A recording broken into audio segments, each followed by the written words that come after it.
Solo levelling के एक और वीडियो में आपका स्वागत है। आज मैं सोलो लेवलिंग सीजन 3 के एपिसोड 12 को एक्सप्लेन करूंगा। तो ज्यादा देर ना करते हुए चलिए आज का वीडियो शुरू करते हैं। एपिसोड की शुरुआत में हम देखते हैं कि थॉमस जिनवू से कहता है, अभी भी देर नहीं हुई है, अपनी गलती मान लो और मुझसे माफी मांगो, मैं तुम्हें माफ कर दूंगा। ये सुनकर जिनवू उसे मिडिल फिंगर दिखाता है। ये देखकर थॉमस गुस्से में आ जाता है और फिर जिनवू अपने शैडो सोल्जर्स को अटैक करने के लिए कहता है। यहीं से हंटर्स और सोल्जर्स के बीच एक भयानक लड़ाई शुरू हो जाती है।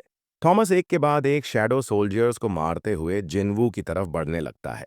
तभी थॉमस के सामने आयरन आ जाता है, लेकिन थॉमस उसे भी मार देता है। इस मौके का फायदा उठाकर जिनवू पीछे से आकर थॉमस पर अपने डैगर से हमला करता है, लेकिन उसका कोई असर नहीं होता। उल्टा थॉमस ही जिनवू को एक पंच मार देता है, जिससे जिनवू दूर जाकर गिरता है। लेकिन तभी थॉमस उस पर टेलीकिनेसिस पावर से फिर अटैक करता है और कहता है, तुम्हें हमारे बीच की ताकत का फर्क पता है? अब गायब हो जाओ। फिर जिनवू भी अपनी टेलीकिनेसिस पावर का इस्तेमाल कर थॉमस पर हमला करता है और उसके चेहरे पर एक पंच मारता है, जिससे थॉमस के मुंह से खून निकलने लगता है और वो दूर जाकर गिरता है। लेकिन जिनवू फिर से उस पर अटैक करता है और कहता है, क्या कहा था, मैं गायब हो जाऊं? ये कहकर जिनवू थॉमस पर एक साथ कई हमले करने लगता है। ये देखकर थॉमस कहता है, ठीक है, अब मैं तुम्हें कम आंकना बंद करूंगा। और ये कहकर थॉमस अपने बैटल फॉर्म में चला जाता है। बैटल फॉर्म में आते ही वो जिनवू पर अटैक करता है, लेकिन जिनवू उसका हमला डॉज कर लेता है। फिर थॉमस एक ब्लैक होल जैसी एबिलिटी का इस्तेमाल करता है और हमला करता है। ये भी ब्लैक होल की तरह आसपास की चीजों को अपनी ओर खींचने लगता है, लेकिन जिनवू अपनी रूलर्स अथॉरिटी पावर के कारण उससे बच जाता है। और फिर जिनवू एक बिल्डिंग के ऊपर चढ़ जाता है। ये देखकर थॉमस कहता है, अगली बार मिस नहीं करूंगा। फिर हम देखते हैं कि थॉमस जिनवू पर हमला कर देता है, लेकिन जिनवू थॉमस के चेहरे पर लात मार देता है। थॉमस फिर से अपनी कैप्चर पावर का इस्तेमाल कर हमला करता है, लेकिन जिनवू थॉमस पर अपनी टेलीकिनेसिस पावर का इस्तेमाल करता है और थॉमस को एक पंच मारता है, जिसके कारण थॉमस दूर जाकर गिरता है। फिर से थॉमस जिनवू पर हमला करता है, लेकिन जिनवू उस हमले को डॉज कर लेता है और थॉमस के चेहरे पर एक लात मारता है और फिर जिनवू थॉमस के चेहरे पर एक के बाद एक पंच मारने लगता है। थॉमस कहता है, तुम सोचते हो ये काफी है मुझे हराने के लिए? जिनवू कहता है, मैंने तो तुमसे कहा था कि ये मायने नहीं रखता कि तुम कौन हो। फिर जिनवू थॉमस को और मारने लगता है। तब थॉमस कहता है, ठीक है, मैं हार मानता हूं। तब जिनवू रुक जाता है और ये देखकर वहां मौजूद लोग हैरान हो जाते हैं। फिर हीलर उसे हील करने लगते हैं और एक कहता है कि थॉमस के शरीर की हर हड्डी टूट गई है, वो एक नेशनल लेवल हंटर होने की वजह से अब तक जिंदा है। लेकिन वहां मौजूद हंटर्स में से कोई भी नहीं मरा सिवाय डोंगसू के, और जिनवू वहां से चला जाता है। जिनवू बेरू के साथ एक्सचेंज करके कोरिया लौट आता है ताकि बेरू जिनहू को हील कर सके। फिर जिनवू डोंगसू के शैडो वर्जन को ग्रीड नाम देता है और उसकी रैंक होती है नाइट कमांडर और वो बोल भी सकता है। फिर सीन शिफ्ट होता है इंटरनेशनल गिल्ड कॉन्फ्रेंस में। जिनवू ने थॉमस को हराया है, ये न्यूज़ फैल चुकी है, जिसके कारण सबका ध्यान जिनवू पर है। और सेक्रेटरी कहता है कि हमने ये पक्का कर लिया है कि डोंगसू की खबर बाहर ना जाए। जिनवू कहता है, मैं डोंगसू के बारे में कुछ भी नहीं कहना चाहता, मैं सिर्फ एक ही वजह से आया हूं, मुझे मेरे सवाल का जवाब मिल जाए, बस इतना ही। फिर हम देखते हैं कि जिनवू कॉन्फ्रेंस में प्रवेश करता है और सब उसी की तरफ देख रहे हैं। और वहां हम लिू जिगांग को भी देखते हैं। जिनवू ने थॉमस को हराया ये लेकर सब लोग बात करने लगते हैं। तभी वहां एक डॉक्टर आता है और वह अपना परिचय देकर कहता है, मैं जानता हूं कि आप सब जानते हैं कि अब के गेट से बहुत ही ताकतवर मॉन्स्टर आ रहे हैं, लेकिन शायद आप ये नहीं जानते कि आसमान में कुछ अजीब हो रहा है। अब तक व्यापक रूप से रिपोर्ट किया गया है कि वातावरण में अब्जॉर्ब हो रही मैजिकल एनर्जी की कॉन्सेंट्रेशन दिन ब दिन बढ़ती जा रही है। लेकिन मैं चाहता हूं कि इस एटमॉस्फेयर में मौजूद इस मैजिकल एनर्जी को थोड़ा अलग तरीके से मेंशन करें। जब तक हम इसे बुलाने के लिए कोई बेहतर शब्द नहीं ढूंढ लेते, तब तक क्यों ना इसे मैजिक स्फीयर कहा जाए। फिर वह एक मैप दिखाता है जिसमें कई जगहों पर निशान लगे हुए हैं। क्या तुम जानते हो कि यह मैजिक स्फीयर अब कई देशों के आसमान के ऊपर जमा होना शुरू हो चुका है?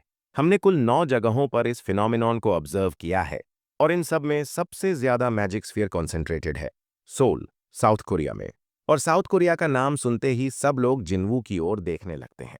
ये देखकर डॉक्टर कहता है, जिनवू की ओर ऐसे देखने की जरूरत नहीं है, अगर सच में वही है जो उस आसमान के ऊपर मौजूद मैजिक स्फीयर के आसपास घूम रहा है, तो मान लो वो अब एक हंटर नहीं है, उसने वो सीमा बहुत पहले ही पार कर ली है। और ये सब सुनने के बाद जिनवू सोचने लगता है कि शायद इसका कोई संबंध सॉवरेन्स के साथ है। डॉक्टर फिर कहता है, हमें नहीं पता कि ये क्यों हो रहा है, इसलिए हम इस बारे में कुछ नहीं कर सकते, लेकिन इसका ये मतलब नहीं कि हमें इसका सामना नहीं करना पड़ेगा। फिर वहां चेयरमैन आता है और कहता है, क्या तुम्हारा काम खत्म हो गया? डॉक्टर कहता है, हाँ। फिर चेयरमैन सभी को क्रिस्टोफर रीड की मौत की खबर देता है। ये सुनकर सब चौंक जाते हैं और जिनवू पर शक करने लगते हैं। चेयरमैन आगे कहता है, हमने इस क्राइम के लिए एक व्यक्ति को सस्पेक्ट किया है। फिर वह सबको इल्हुआन की एक फोटो दिखाता है। ये देखकर जिनवू बहुत गुस्से में आ जाता है और मन में सोचने लगता है, डंजन तो रूलर्स की टेरिटोरी है। मुझे नहीं पता उन्होंने मेरे पिता की शक्ल वाला मॉन्स्टर क्यों भेजा। शायद इसका कोई संबंध कमिश की कही बात से है। चेयरमैन फिर कहता है, अगर आप में से कोई भी उसे देखता है तो हमें जरूर सूचित करें। एक व्यक्ति पूछता है, उसने कहा था कि वह एक ह्यूमन है, क्या यह सच है? चेयरमैन कहता है, हाँ। वह व्यक्ति कहता है, तो फिर आप हमें उसका परिचय क्यों नहीं बता रहे? चेयरमैन कहता है, क्योंकि उसका यहां मौजूद एक हंटर से संबंध है, इसलिए हम उसकी पहचान उजागर नहीं कर रहे। तभी एक और व्यक्ति कहता है, अगर हमें उसका परिचय पता होता तो उसे पकड़ना आसान होता है ना? ये सवाल लिू जिगंग करता है। वह और आगे कहता है, मैं आपसे सीधे पूछ रहा हूं, क्या जिनवू का उससे कोई संबंध है? यह सुनकर चेयरमैन कहता है, अगर लिू जिगांग जानना चाहता है तो मुझे बताना ही होगा। फिर वह कहता है, वो मॉन्स्टर असल में जिनवू का पिता है। हम इस बात की और गहराई से जांच कर रहे हैं कि क्या यह सच है।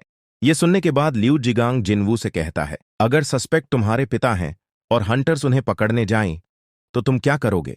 यह सुनकर जिनवू कहता है, अगर वो एक मॉन्स्टर हैं तो मैं खुद उन्हें मार डालूंगा, और अगर वो सच में मेरे पिता हैं तो मैं उन हंटर्स का शिकार करना शुरू कर दूंगा। मैं अपने परिवार की रक्षा करूंगा, चाहे इसके लिए मुझे पूरी दुनिया के हंटर्स से ही क्यों न लड़ना पड़े। फिर सीन बदलता है और हम जिनवू और एडम को बात करते हुए देखते हैं, यानी कॉन्फ्रेंस खत्म हो चुकी है। तभी वहां लिू जिगांग जिनवू से मिलने आता है। लिू जिगांग कहता है, चाइना की तरफ जा रहे एक मॉन्स्टर को मैंने हराया।